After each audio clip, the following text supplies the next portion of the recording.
नमस्कार. आऊचा खाऊ या यूट्यूब चॅनलवर मी मेधा तुमच्या सगळ्यांचं मनापासून स्वागत करते.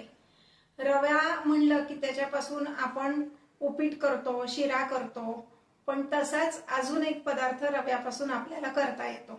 हा पदार्थ थोडासा विस्मृतीत गेल्यासारखा आहे, पण महाराष्ट्रीयन जर पूर्वीची आजी आई ह्यांचं जर बघितलं तर त्या रवा म्हणलं की त्याचा तिखट मिठाचा सांजा करायचा. ह्याच सांज्याची रेसिपी मी आता तुम्हाला दाखवते. विस्मृतीत गेलेला आणि नाश्त्यासाठी उत्तम असा पदार्थ तिखट मिठाचा सांजा. चला तर मग रेसिपी बघूयात.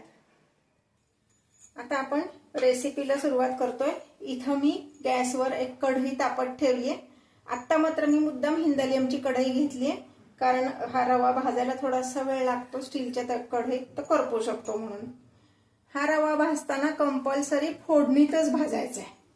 अगदी 1 टेबलस्पून मी तेल घातलेलं आहे. सांज्यासाठी जो रवा घ्यायचा आहे तो असा, हे पहा, गव्हाचा रवा आहे. जाड आहे आणि केशरी रवा म्हणतात त्याला. हा गव्हाचा रवा असतो. याचा सांजा खूप छान होतो, म्हणून शक्यतो हाच घ्या. तुम्हाला नेहमीच्या रव्याचा करायचा असेल तरी करू शकता, पण मग जाड रवा घ्यायचा नेहमीच्या रव्यात पण.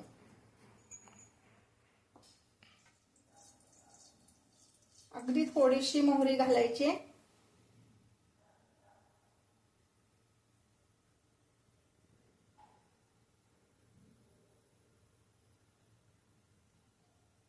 थोडासा विस्मृतीत गेलेला असा हा पदार्थ आहे, पण खूप चविष्ट होतो आणि पोटभरीचा होतो नाश्त्यासाठी.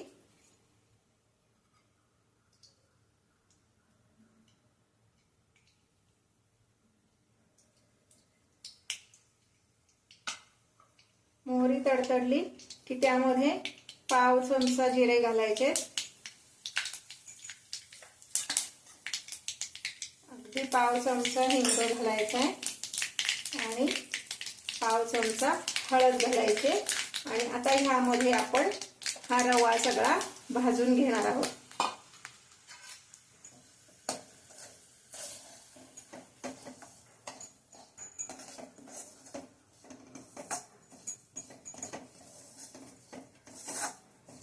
हा रवा फोडणीत भाजला ना की तो एकतर पटकन भाजला जातो आणि त्याला चव खूप छान येते. खमंग लागतो तो फोडणीत भाजला की. गॅस मीडियम ठेवायचा आहे आणि भाजून घ्यायचा आहे.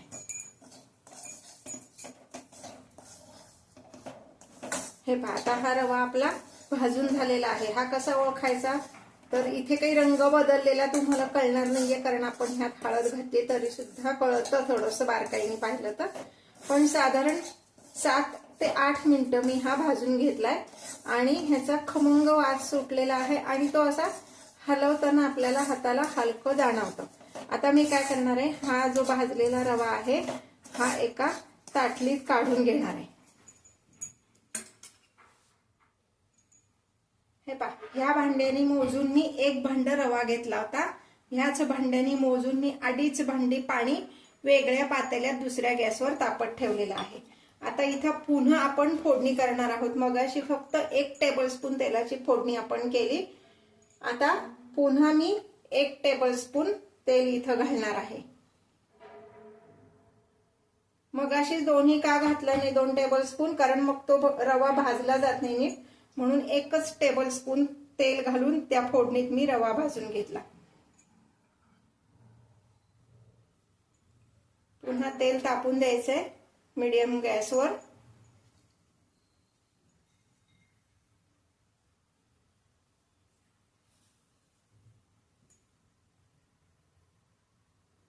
यामध्ये पुन्हा आपण घालणार आहोत पाव चमचा मोहरी,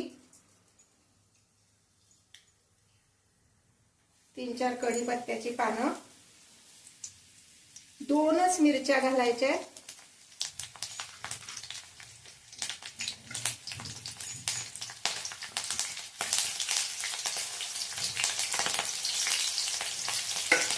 मिरच्या छान तडतडल्या की पुन्हा पाव चमचा जिरे,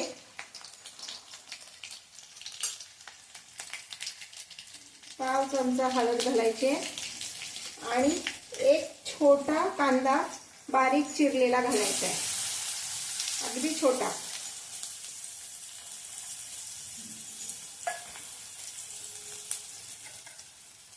हा कांदा छान गुलाबीसर रंगावर होईपर्यंत परतून घ्यायचा आहे.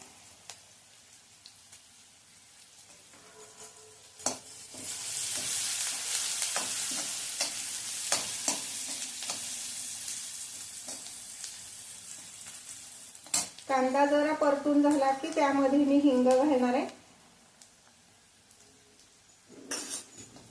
म्हणजे तो छान तळला जातो, त्याचा वास पण छान लागतो आणि कढईला खाली लागत नाही. आता हा कांदा परतून झाल्यानंतर मी त्यामध्ये घालणार आहे भिजलेले डाळ आणि दाणे. साधारण 1 मूठभर दाणे आणि 1 मूठभर हरभऱ्याची डाळ असं मी 2 तास भिजत घातलं होतं. ते आता मी ह्यात घालणार आहे, भिजवून घालायचे.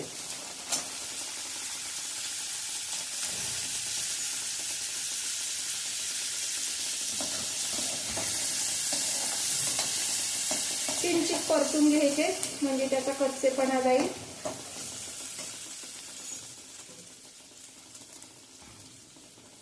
इथे मी ह्या फोडणीतच थोडीशी कोथिंबीर घालणार आहे. फोडणीत कोथिंबीर घातली ना की त्याची चव जरा वेगळी लागते, छान खमंग होतो पदार्थ.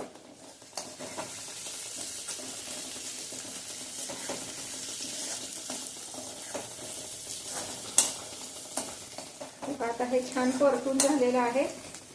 यामध्ये मी घालणार आहे 1 चमचा म्हणजे 1 टीस्पून मीठ.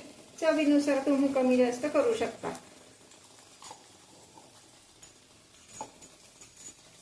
आता सांजा हा नेहमी लाल तिखट घालतात म्हणून मी मिरची थोडी घातली आहे आणि ह्यात मी 1 चमचा लाल तिखट, ते सुद्धा तुम्ही तुमच्या आवडीनुसार कमी जास्त करू शकता.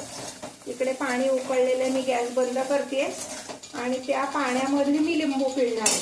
अर्धा लिंबू पिळायचा आहे.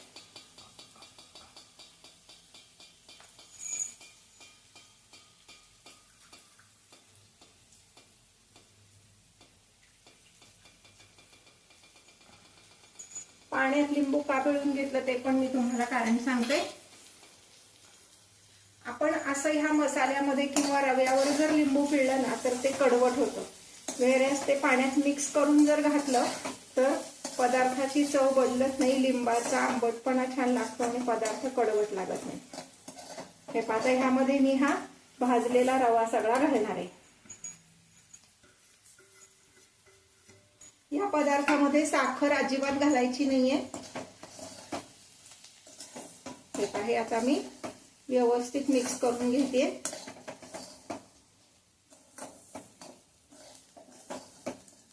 आता दुसऱ्या गॅसवर जे मी पाणी गरम करत ठेवले ते पाणी मी ह्यात घालणार आहे. पण त्यापूर्वी ह्याच्या खालचा गॅस पण बंद करणार आहे, कढई खालचा. कारण हे रवा पण गरम आहे, ते पाणी पण गरम आहे. दोन्ही आपण जर गॅस चालू असताना पाणी त्यात ओतलं तर अंगावर उडू शकतं आणि आपल्याला भाजू शकतं. म्हणून गॅस बंद करायचा आणि मग हे पाणी त्यामध्ये घालायचं, म्हणजे मग अंगावर उडत नाही.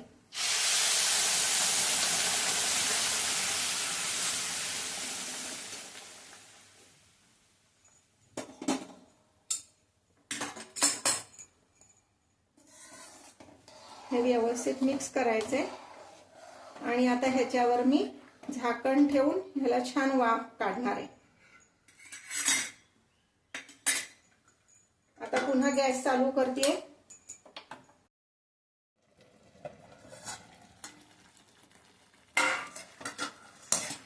हे अजून थोडं पातळ आहे. एकदा हलवायचं आणि मग पुन्हा ह्याच्यावर झाकण ठेवून छान, ज्याला आपल्या आई आजी म्हणतात ना, दणकून वाफ येऊन द्यायची. साधारण 3 ते 4 मिनिटं पुन्हा आपण झाकण ठेवून त्याला छान वाफ काढणार आहोत.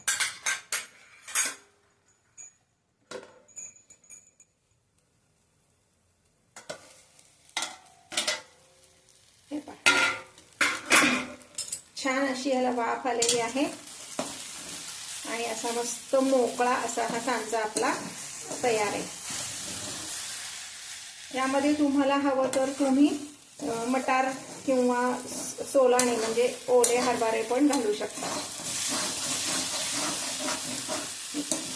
असा हा आपला सांजा तयार आहे। अजूनपर्यंत जर तुम्ही माझ्या चॅनलला सबस्क्राईब केलं नसेल तर सबस्क्राईब करा, शेजारचं बेल आयकॉन दाबायला विसरू नका, म्हणजे नवीन नवीन रेसिपीचे लिंक्स तुमच्यापर्यंत येतील। आणि पदार्थ आवडला तर लाईक आणि कमेंट करायला विसरू नका। हे पाहता हा आपला सांजा तयार आहे। आता आपण हा सर्व करूयात। हे पहा हा आपला सांजा तयार आहे। हा असाच दिला तरी चालतो, पण ह्याच्या बरोबर तुम्ही लिंबाचं गोड लोणचं, इन्स्टंट लोणचं किंवा कुठलंही उपवासाचं गोड लोणचं जर दिलं तर त्याची चव अजून वाढते। हे पहा मी आता ह्याच्या बरोबर लिंबाचं गोड लोणचं देते। लिंबाचं गोड लोणचं कसं तयार करायचं ह्याची रेसिपी हवी असेल तर खाली डिस्क्रिप्शन बॉक्समध्ये लिंक दिलेली आहे।